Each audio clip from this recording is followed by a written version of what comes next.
Здравствуйте! Вы смотрите актуальное интервью в студии Надежда Саханская. В республике реализуются мероприятия, направленные на создание в обществе нетерпимости к коррупционному поведению. Какие просветительские мероприятия проводит управление при главе республики по профилактике коррупционных и иных правонарушений, насколько они эффективны, расскажет гостья студии, заместитель руководителя управления Надежда Сейдалова.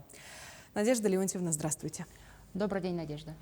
Скажите, какие мероприятия сейчас проводятся управлением в сфере антикоррупционного просвещения? Ну, прежде всего, хотелось бы дать определение, что такое антикоррупционное просвещение. Антикоррупционное просвещение – это система распространения субъектами антикоррупционных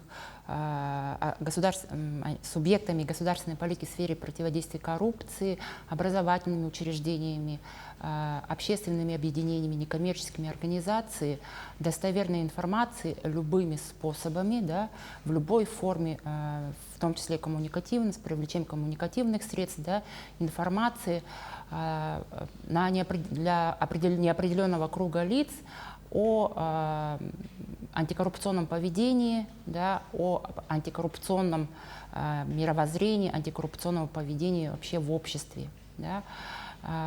Вообще антикоррупционное просвещение является у нас основным и приоритетным направлением при реализации плана противодействия коррупции в Республике Саха-Якутия. Также в прошлом году по распоряжению главы республики у нас был принят план просветительских мероприятий, который направлен на как раз вот на создание в обществе нетерпимости к коррупционным проявлениям на 2021-2023 годы. Да.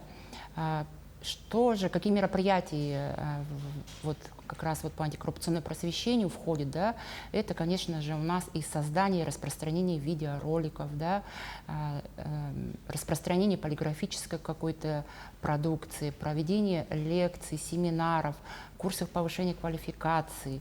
Далее у нас могут быть такие, как флешмобы, да, и различные конкурсы по антикоррупционной тематике.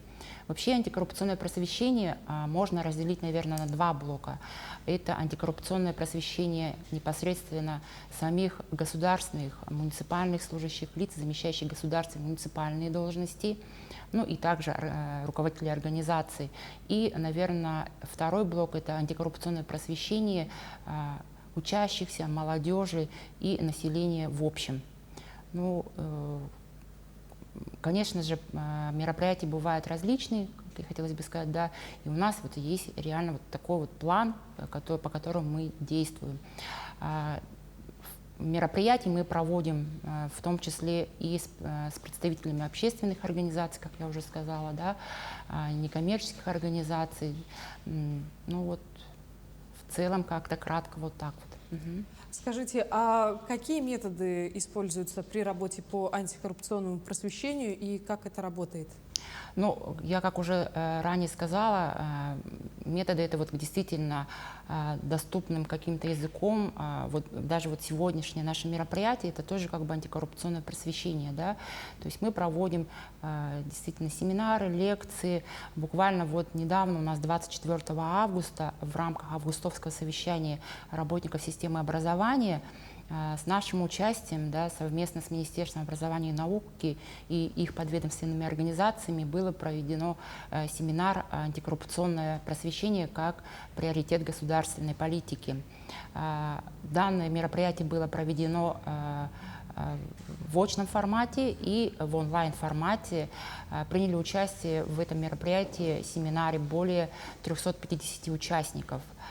Представителями, ну, выступили на данном мероприятии представители прокуратуры Республики Саха-Якутия, общественной палаты, да, непосредственно также учителя поделились своим опытом, как проводить уроки, например, по антикоррупционному просвещению. То есть вот один из методов и мероприятий, которое было у нас проведено по антикоррупционному просвещению. Хорошо, давайте поговорим с вами о антикоррупционном общественном совете. Насколько эффективна его работа сейчас? Да, действительно, у нас с 2016 года создан антикоррупционный общественный совет при управлении главы республики по профилактике коррупционных и иных правонарушений. Да. Данный совет является консультативно-совещательным органом, да, в него входят представители также общественной палаты, торгово-промышленной палаты, Якутской епархии. В том числе у нас, например, есть, членом является у нас в том числе и представители молодежи. То есть данный совет, конечно же, нам очень помогает в работе нашей по антикоррупционному просвещению. С их участием мы проводим очень много мероприятий, да, вот так же, как я сказала, августовское совещание, где в том числе модератором выступил председатель общественного антикоррупционного совета Кашперская Наталья Альбертовна. Одним из спикеров была заместитель этого общественного совета Николаева Валентина Дамдиновна.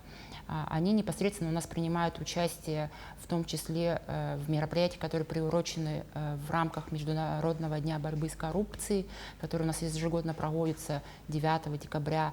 То есть действительно чувствуется помощь в реализации мероприятий по антикоррупционному просвещению со стороны членов данного совета.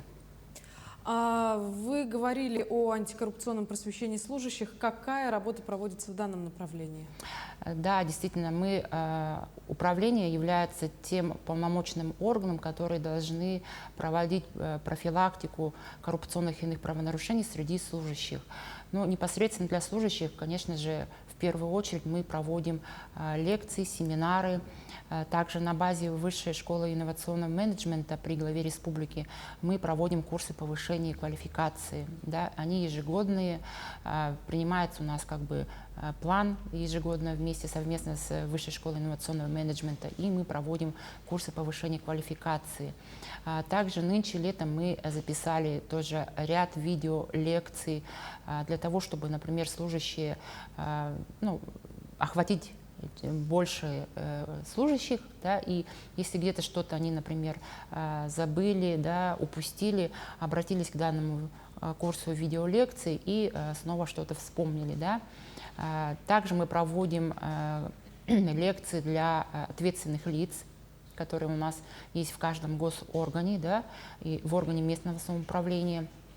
Для них проводим отдельные мероприятия также. Да. Конечно же, это еще обязательно в рамках декларационной подготовки к декларационной кампании ежегодно также проводим определенную работу. В прошлом году мы издали антикоррупционный справочник, где постарались доступным языком осветить какие-то, например, ситуации, как вот не допустить того или иного нарушения. Да. И также у нас тоже имеются ежегодные такие семинар-совещания. Вот 2 года мы их проводили, конечно же, в онлайн-формате. Это как раз непосредственно, которые посвящены для лиц, замещающих муниципальные должности, глав поселений, да, депутатов представительных органов. Тоже для них проводим большие семинары, где озвучиваем какие-то, например, когда задаются ими вопросы, мы озвучиваем ответы. Такая вот работа у нас проводится непосредственно для служащих и лиц, замещающих государственные муниципальные должности. Надежда Леонтьевна, скажите, а какие мероприятия проводятся в целях антикоррупционного просвещения среди молодежи и школьников? Да, действительно, это вот непосредственно все у нас исходит из детства, да, то есть где-то рассказать, что такое хорошо, что такое плохо. И действительно, мы тоже с такой категорией населения работаем, да, то есть это ученики, молодежь, да, но вот буквально летом этого года при участии детского клуба «Фемида», да, в том числе совместно с управлением образования города Якутска, были проведены, например, ряд мероприятий в детских лагерях города Якутска. Да, то есть это были викторины, лекции, квесты, в таком формате, чтобы это было доступно для детей. Да. Охват у нас был где-то около 4500 детей, то есть мы таким образом привлекли. Да. Также мы проводим в рамках 9 декабря флешмобы, да, для уже более такого подрастающего поколения. Да. Конкурсы проводим например, рисунков на антикоррупционную тематику. Это уже у нас прям ежегодно проводится данный конкурс, где дети со всей республики направляют к нам свои рисунки, выбираем победителей, и это как бы не забывается. Далее мы данные рисунки, например, применяем в полиграфическом изданиях, то есть мы выпускаем закладочки, да, с рисунками детей,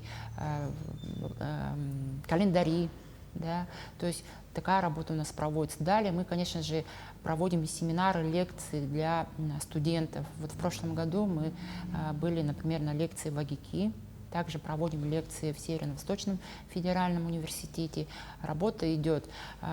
Активно тоже нам помогает наш общественный, антикоррупционный общественный совет и также молодежное правительство.